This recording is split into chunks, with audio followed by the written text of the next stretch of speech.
Oh, hello folks. Out on the trail again with, where is he? There he is. Hey Loki. It is late October, almost 60 degrees. As you can see, fall is here in full. This aspen grove is barren of its leaves. And this trail is a section of the Colorado Trail that I've not been on before. Not actually sure what segment it is. There's a campsite right there. But I'll update in editing. Just probably a quick couple miles out and back. I've got a new backpacking lunch to try with a New Mexico flair to it, so let's go.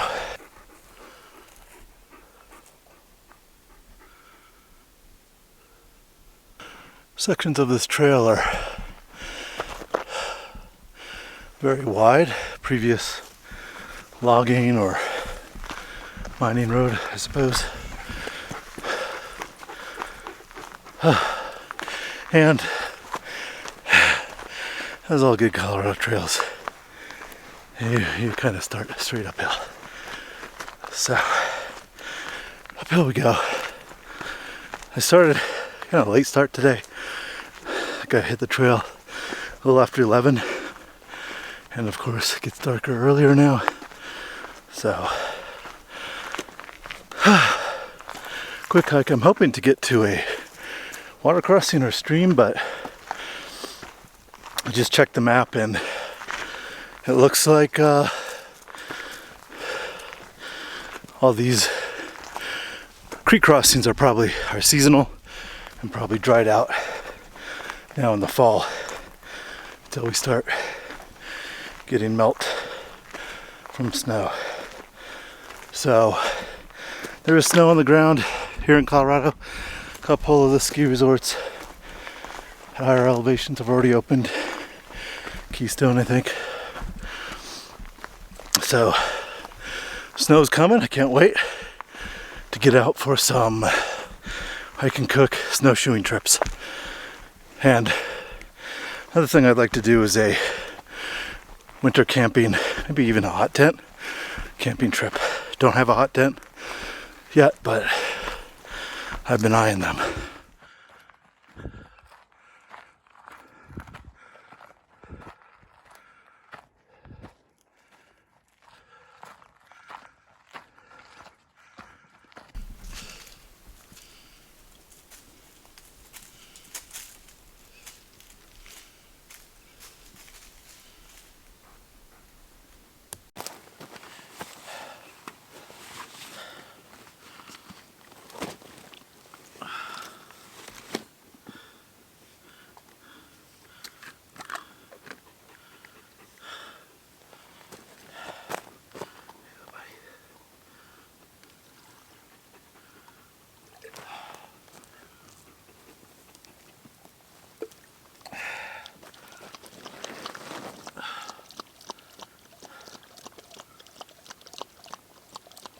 Yeah, so a little bit of a drawback hiking this time of year. Very little water, so just have to be aware of the trail conditions and make sure you carry plenty. So got a big giant dog with me, so brought some extra water. I don't think this trail is going to have too many good views. I can see through here.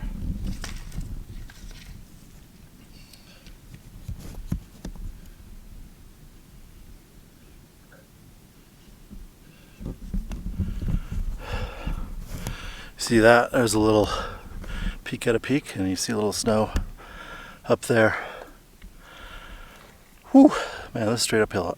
I see on the map kind of a peak looking area up here, so I think I'm gonna try and hike up there and make a quick camp and make some lunch.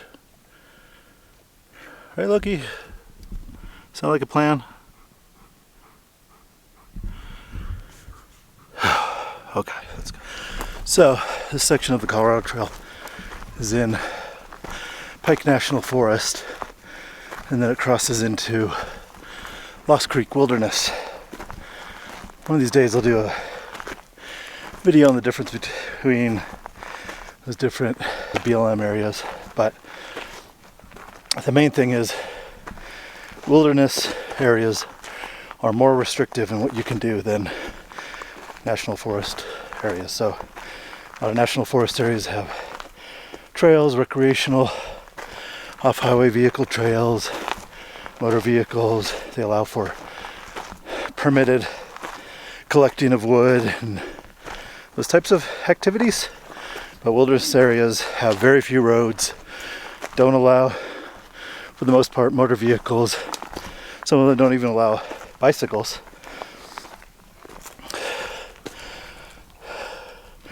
Tree in the road. Come on, buddy. Hop on over. Go on.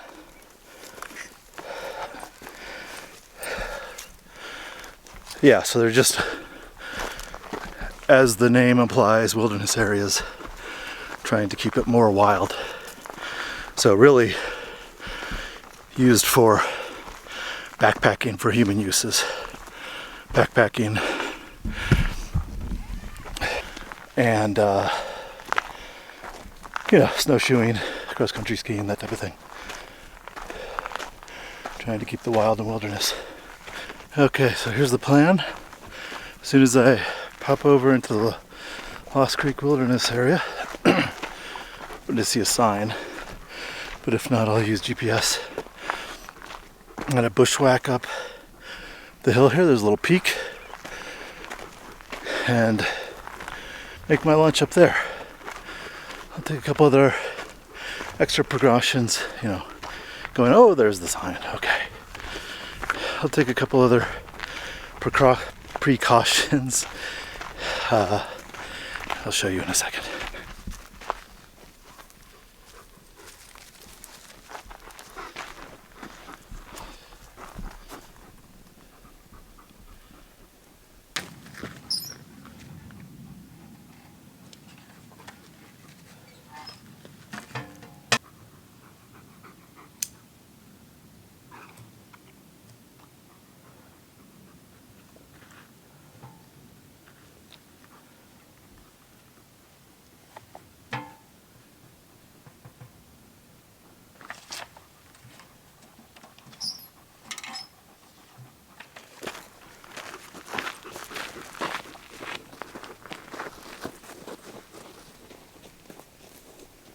All right, off-trail bushwhacking, the extra precautions. I do have the emergency GPS device with me, but also I always carry, you see that? Bear spray. So I just put it a little more accessible. I usually have it in my backpack, which probably isn't the best place for bear spray to be when you get attacked by a bear, but anyway, I carry bear spray for mountain lions, bears, people. Never had to use it. Very unlikely I will ever need to use it. Just one of those things. Gives me a little extra peace of mind, especially since I do a lot of solo with dog hiking. Whew. And I do a decent amount of off-trail tromping.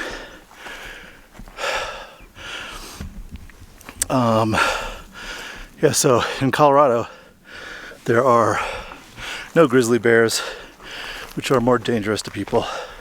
Only black bears. Very rare to have a black bear killing. I don't know what the stat is, like 60 in the last 100 years or something. I'll put it down there if I can find it. Though there was a fatal attack in southwestern Colorado last year, I think, maybe last spring or something like that. Woman out hiking with her dogs, attacked and killed, eaten by the bear and its cub. The other precaution, of course, is making noise and making human sounding noise, not animal sounding noise. Oh, there's a campsite right over there. Whew. All right, get in there. You see that? Trying to get up to that little peak there. Okay, folks. Almost there. I think I can see the crest. Or am I going this way? Crest of the hill. You can see the sky behind it. That's always very deceiving, but I think we're almost there. Even Loki's pooped out. Right, buddy? Let's get up there.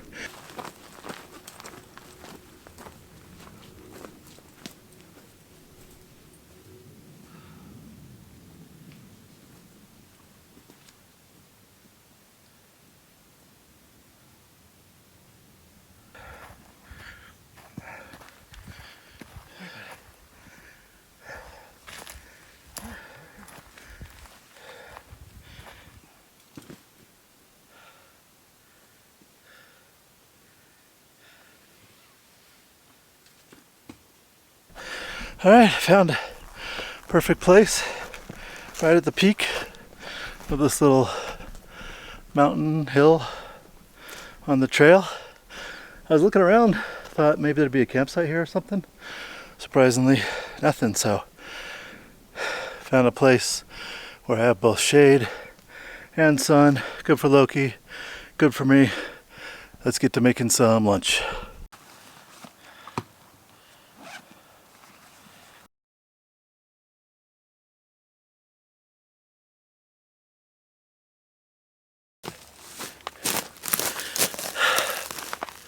You read it?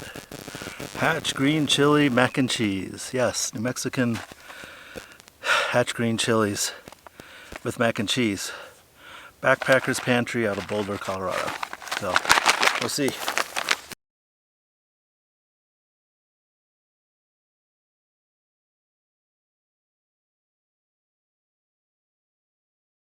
This is what it looks like. I don't see many hatch green chilies in there. It's probably just powder and the powdery stuff at the bottom. More like a, oh no, I lost some hatch green chili powder. But little dinky macaronis. We'll see.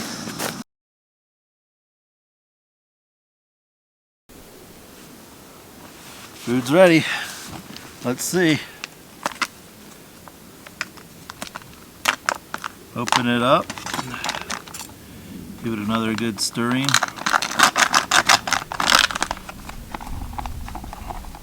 Again, make sure all the nooks and crannies of cheese dust are worked out. All right, I can see a little bit, few little green specks of what I guess are hatch chilies in here. Still, still a little watery at the bottom, of course. Oh shit, consistency here. All right.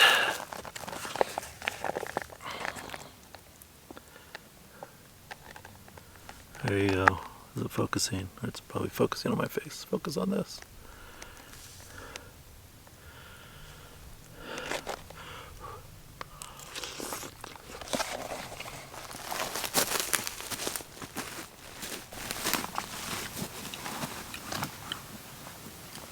Woo!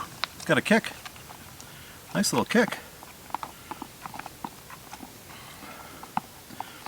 Most of the macaroni's cooked, not too crunchy. A little crunchy. Interesting note, rehydration time doubles every 5,000 feet of elevation gain. Our directions are set for 5,000 feet.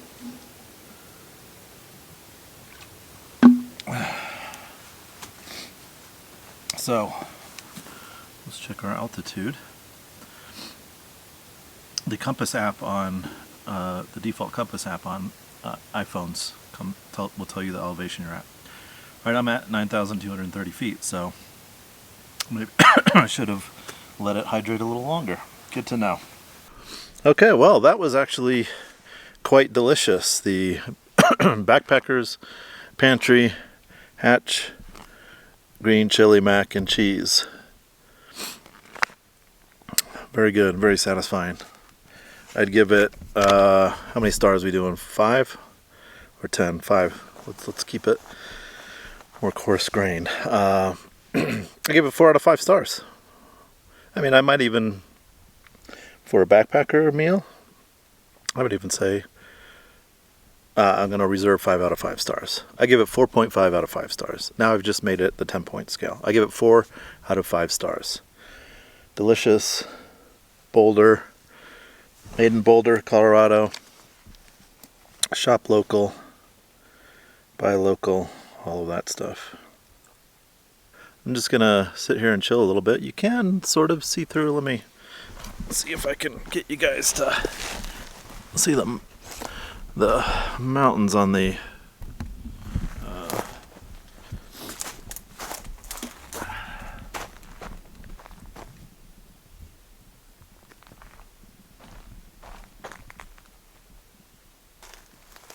yeah, very surprised not to see like a campsite around here. Right off the Colorado Trail, I guess. There's no real water source here, so generally you like to have a campsite near a water source. There's a couple turned over big trees here. Check this out.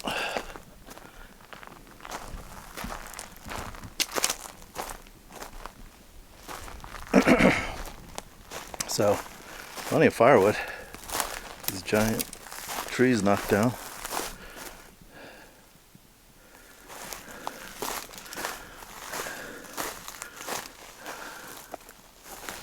I'm sure someone's camped up here for sure. I'm not the first person. All right, here we go.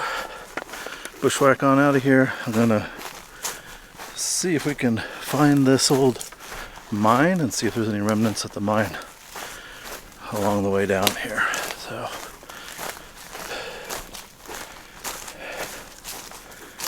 much easier going downhill. Right, Loki? Good idea to check your compass often when hiking off trail. The little twists and turns, dodging trees and boulders can easily throw you off of the direction you think you're heading. Just got spooked by a deer. A buck ran off. Loki's like, "Where are you? Where are you?" Oh my goodness. He's on high alert. But it was tearing off. It was a deer, a buck with, I don't know, horns. I don't know how many points, but medium-sized one. Okay, I see no real sign of the mine. The map says Lone and Lonesome Lodes Pegmatite Mine. I'll look that up when I get home. There is an old fence here, and maybe like a depression in the ground, which I suppose could be a collapsed mine, but it also could just be water drainage. I'll look it up when I get home and see what it says. All right, let's get back to the trail.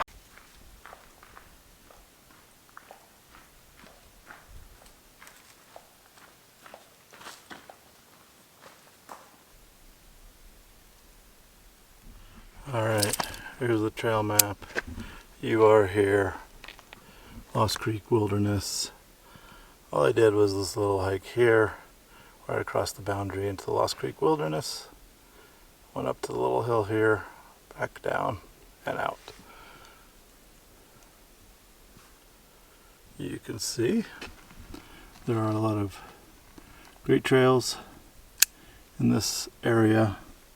I've done a couple backpacking trips out this one and a hike up this part of this one. So we shall be back for sure.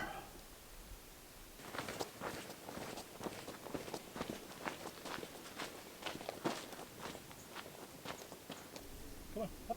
Come on, honey. Good boy. Come here.